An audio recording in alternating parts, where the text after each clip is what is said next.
Lemon Amiga presents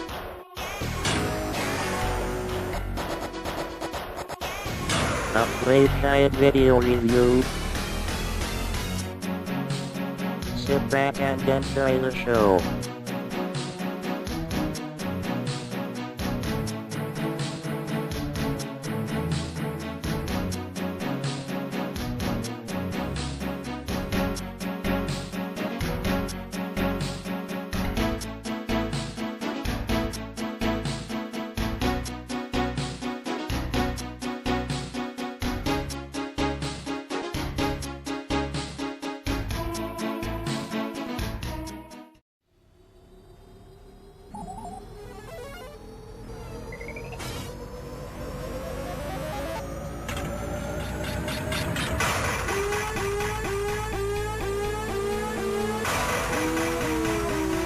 Hi, welcome to Amiga Lemon, Amiga Game Guide and Review.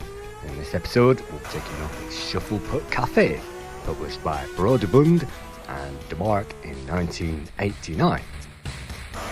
The game opens with a great title picture and great title music, and by clicking the left mouse button, we can enter the game itself.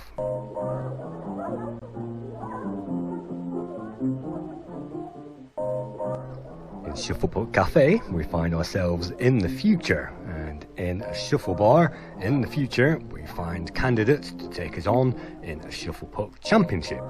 From this screen, we can click on our competitors for a one-to-one match.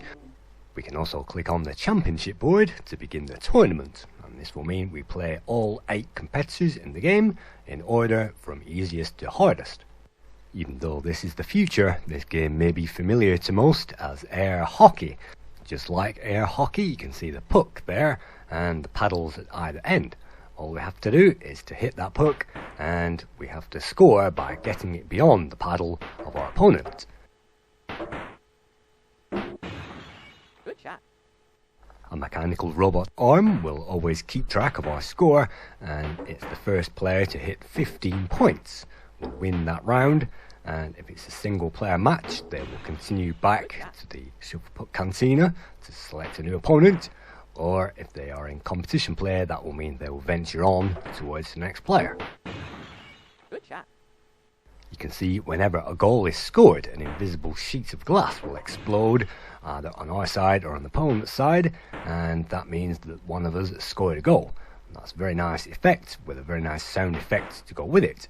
And sheets of glass there with an infinitely repairable surface is certainly an ideal opportunity to score many goals in the future. By pressing the spacebar, we can access the service menus, and from here we can select a new opponent at our leisure. Here in the cantina, we can even play the waiter, and he's known as DC3. And the waiter is probably the easiest opponent in the entire game. DC3 will not appear in the championship, but he serves as a great test mode and a practice mode for novices who want to get to grips with this game, perhaps try different techniques and to build up their confidence.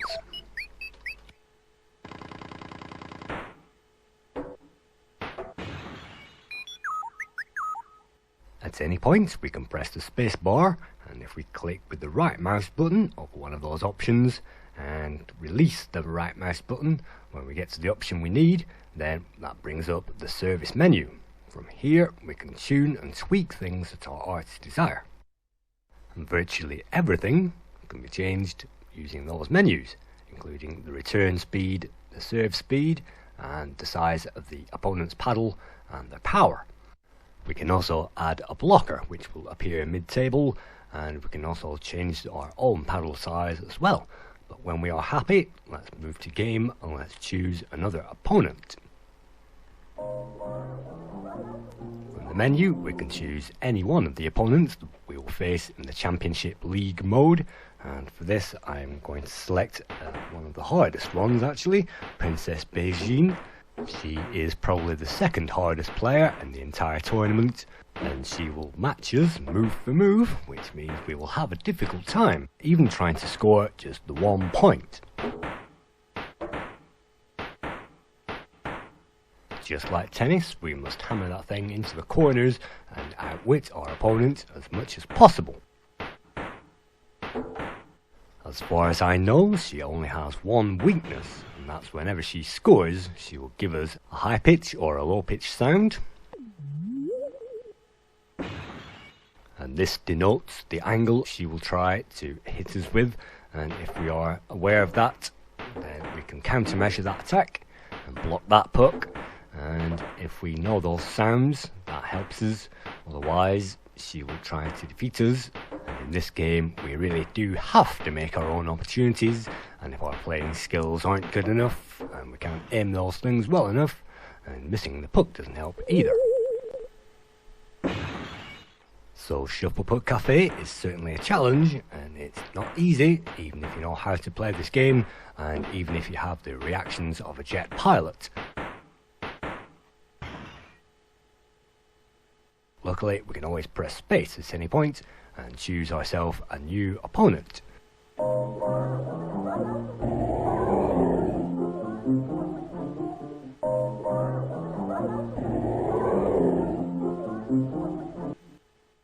Our next opponent is the hardest opponent in the entire game. This is Biff Raunch. He's a space biker, and he's mean and he's merciless, and basically if you do not have a mastery of this game, you will not beat him.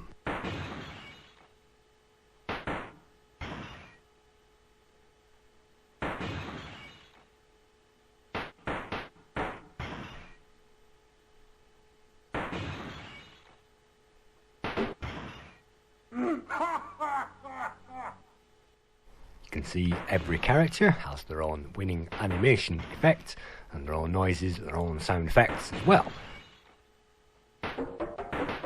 It's also a terrific sound effect as the puck rebounds off those wooden sides.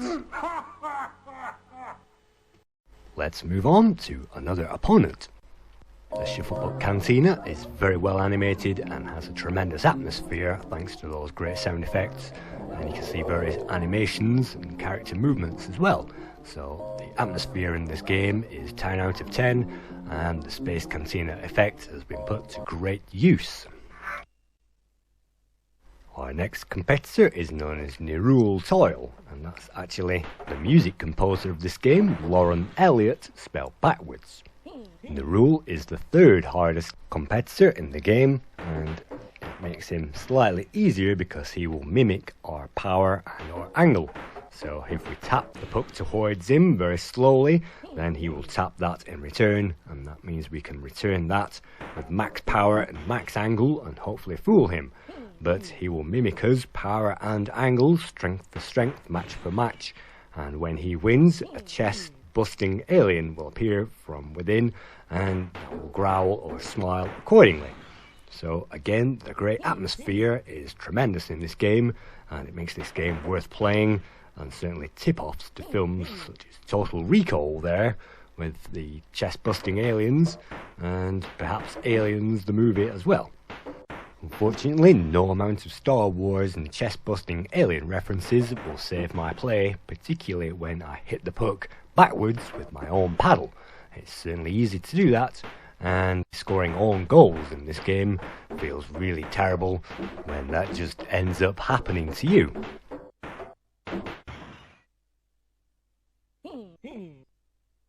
You can see the opponent's score really racking up there. We haven't managed to score 1 point.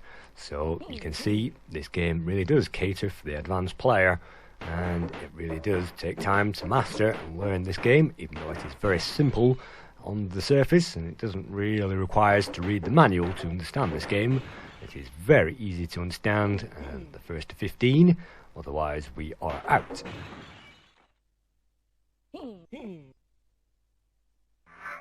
Now it's time to tweak a few of these game options, and let's see if we can't make that guy a little easier to beat. By holding down the right mouse button over the word paddle there, and releasing that of the appropriate option, we can then go ahead and change the size of our paddle anywhere between 1 and 100%.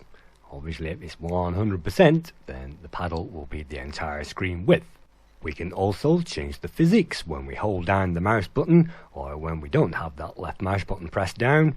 We can select to have two different strategies. Maybe holding down the fire button will give us an attack strategy, and not holding that down will give us a more defensive strategy, and we can change the physics in this game to our heart's content. And so something for power users to get their brain around at that point. But yes, two different strategies can be observed, and normally when we hold down that left mouse button, that will give us the stronger attack. So we can also have a blocker as well, which appears in the center of the play area, just like hockey. We can have a small, medium or a large blocker which appears, and that meanders there left to right, gets in our way.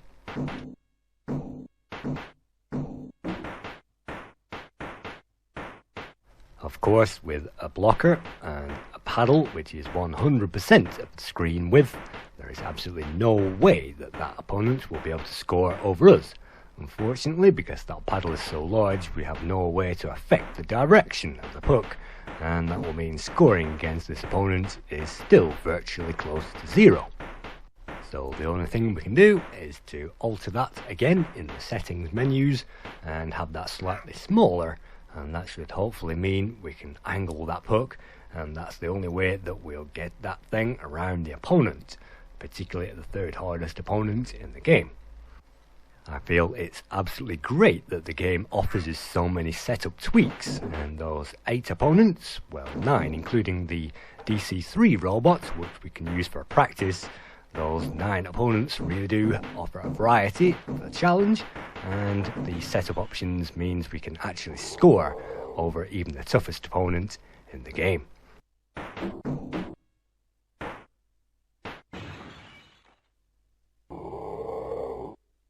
That means the player can tweak their single player experience and they can have fun with all these options.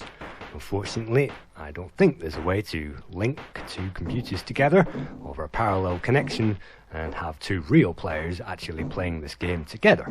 I think that is the only vital option missing, and at least a split screen 2-player mode wouldn't have gone amiss either on 2 mice, and that's basically the best wasted option in the game. Everything else I feel is well catered for, certainly the opponents and the settings.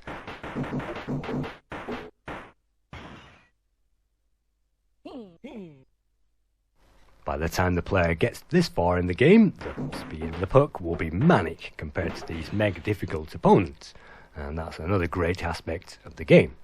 But unfortunately, I'm not going to get beyond this training mission, so let's try a new tournament.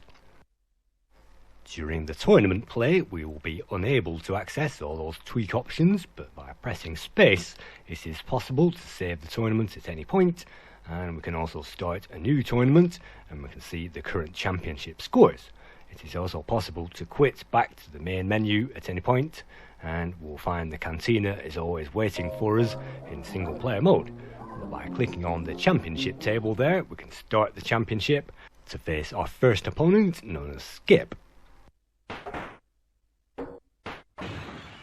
Good shot. Skip is the easiest player in the entire tournament outside of the DC3 waiter robot. He is a human male, and it doesn't take much to get beyond him and start scoring goals. You can see his character is rather like the typical Adrian Mole Harry Potter type character there, with the hooded jacket and the round spectacles. And so Skip is rather nervous, as you can see with that paddle. He's rather slow as well. So even though it says Skip is in his 20s on the wiki article, I'd say according to these graphics he looks more like a 10-year-old. But if the player happens to be a 10-year-old, then they will find this opponent a joy to beat and a pushover, and it will really get them used to the skills of manoeuvring that mouse and blasting that puck over to the opponent's side and blowing away that infinite repairable glass into tiny pieces. Good shot.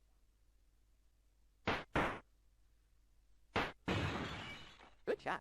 You can see all we need to do there is to aim for wherever their opponent's paddle is not, and we can score that goal pretty easily. And so you can see we can also press space and save that tournament to disk at any point, and that certainly helps when we get onto the harder opponents much later on. We can also begin to experiment with some pretty wild attack tactics there, and we can bounce that thing and ricochet the puck off all the sides, and that's a tremendous effect when we get that on a perfect angle and defeat the opponent just by sheer smartness there. But sometimes it's just all too easy.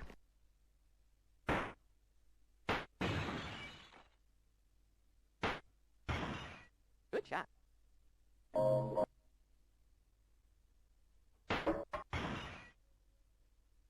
Our next contender is known as Visine Orb.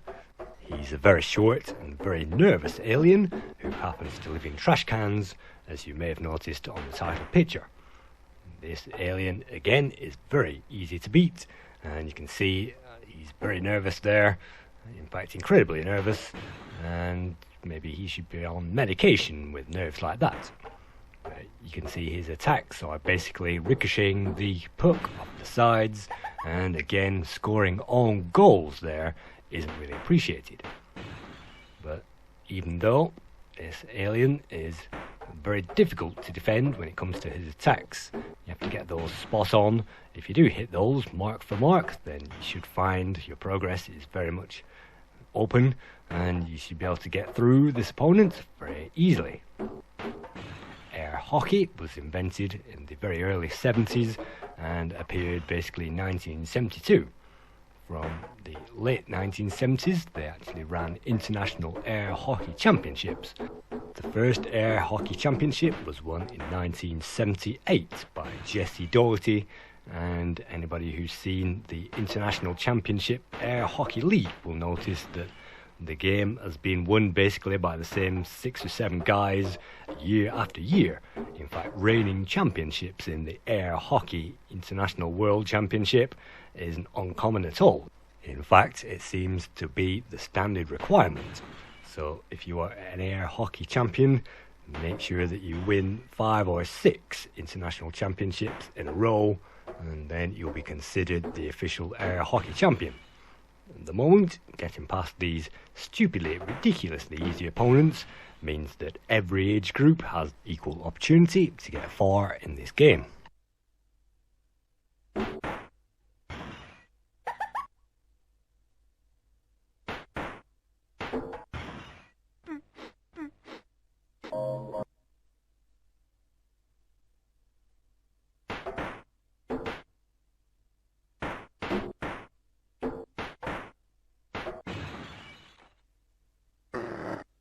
Our next opponent is known as Vinny the Dweeb, and he's just a little harder than the first 2 characters that we've already met.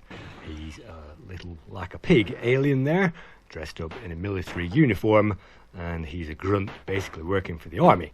We'll face the general pig later on, but for now let's see if we can beat Vinny, and we can easily avoid his maneuvers in most cases, but sometimes we can't, and that depends on the speed of our reactions and sometimes the speed of the mouse. So Vinny isn't difficult at all, and you can see his animations there still continuing to flesh this game out, and even with the bare minimum sound effects and animations there, we can see the eyes of the characters will move as they follow that puck around the screen.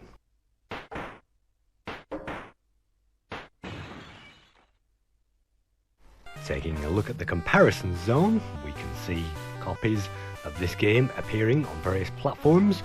The original platform was the Apple Macintosh computer, which you can see there the monochrome effects, and then that was converted to the Amiga, and you can see the Famicom version there. The original NES is certainly a different experience, and we also have the PC DOS version as well. This game also appeared for the Sharp X6800 series, and it also appeared for the NEC PC, and also the Atari ST as well. So you can see various graphics differences and dates compared to the Amiga version. But for my money, again, the Amiga version is the jack of all trades. It has the best graphics, it has tremendous sound, and the playability is there just as well as every other conversion. So as we get through there, Vinny the Dweeb, you can see the playability is certainly there on the Amiga, and jumping action. I remember playing this in 1990s. This game came out in 1989, with the original Apple Macintosh version appearing in 1988. But I remember playing this for quite some time and having lots of fun. The game appeared on just the one disc and it didn't take too much time to load. So sometimes, just like Stunt Car Racer, it's good to just jump in there and have some play action. And in single player mode, it's a little flimsy unless you are practicing against the hardest opponents, and then the player will sweat.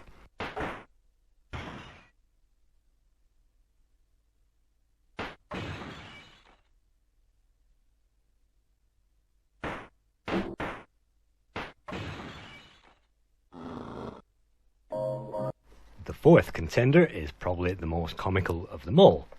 This is a high-class alien gentleman known as Lexington Smythe Worthington. And Lexington Smythe Worthington likes the odd drink. Unfortunately, he can't drink and play at the same time. So in order for him to take a drink, you have to wait for him to score and then he will take a sip. That gives a clue to how to beat this guy. Basically, if you do not wait until this guy is drunk, then he will kick your ass. And you can see I'm having a very hard time trying to score against him. But if you let maybe 10 or 12 through, and you let him score those 10 or 12 points, he will eventually take a drink and get himself wrecked.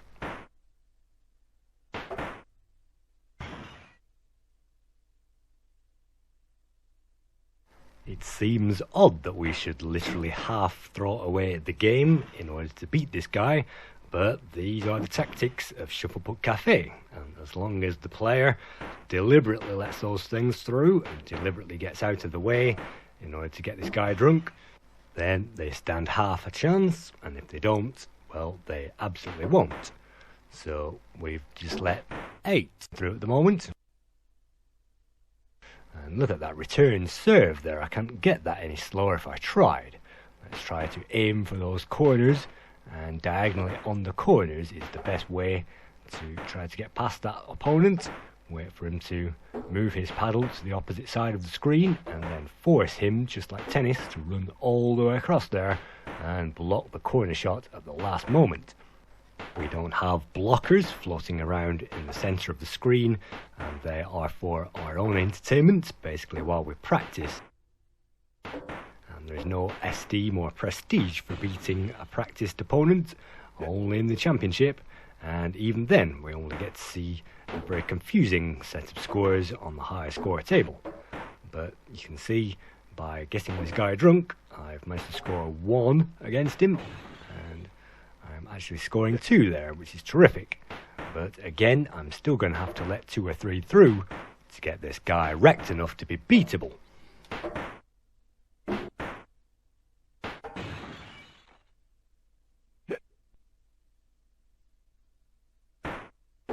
Just a little background about this game.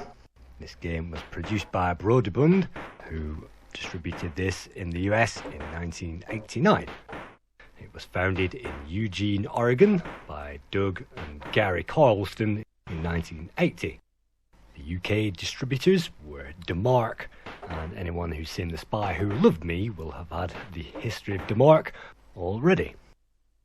But this game was actually created by in-house Broderbund people, including the main coder, Christopher Gross, and the graphics artist was a Mr. Gene Portwood, and the music was created by Lauren Elliott.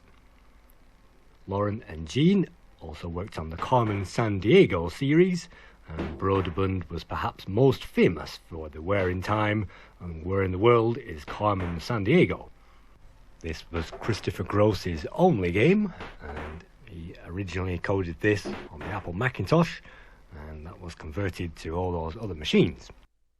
This game was never intended to have a backstory, but on the Amiga version we gained a poster with a full cover art on one side and many character profiles and aspects of gameplay on the other.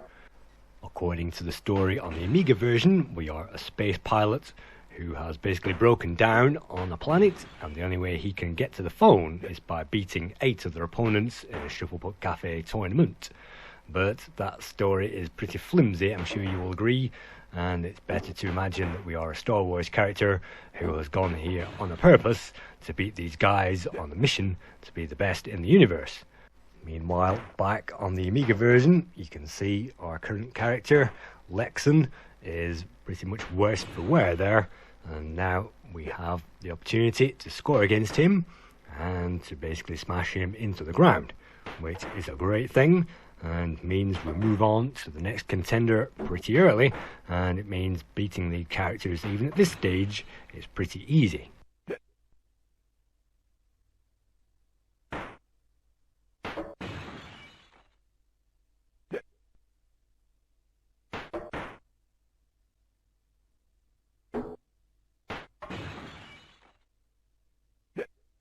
If I was to criticise this game at all, then maybe background sounds during the matches would have helped, and a crowd noise maybe would have helped.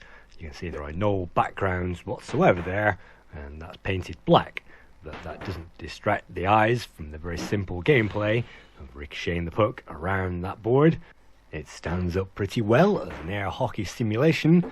Again, a two-player mode wouldn't have gone amiss, and that's basically the only thing which I can say which is a major disadvantage.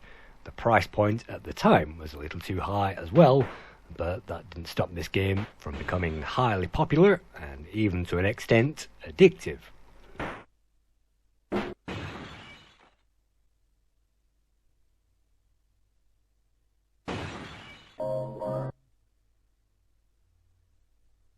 The fifth character, and probably the halfway stage between the easy characters and the hard characters, is known as the General. You can see he's another pig type character in the space military, and he is very much harder than Lexington Smythe Worthington, and as the bridge he really is tough. If you can get by the General, then you'll only find the hooded character, then the princess, and then Biff the biker rounds out the characters in this game. So with only 3 characters to go now, the General certainly is tough and you'll find a difficult time. This is where I usually collapse and the average player will only get this far.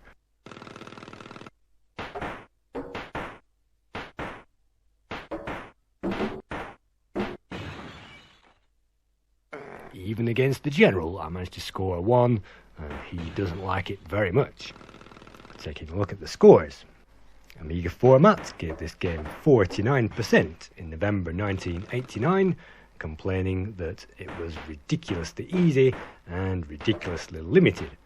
The Games Machine gave this 70%, C Omega gave it 72%, Amiga Action gave this 74%, CMVG and Amiga User International both gave this 80%, Zero gave it 82%, Amiga Power gave the re-released game 83%, and the highest score goes to Amiga Computing, which actually gave this game 89% and an Excellence Award. So with an average rating of 8 out of 10, I think this game really does stand up as a classic, mostly because of the tremendous Space Cantina atmosphere.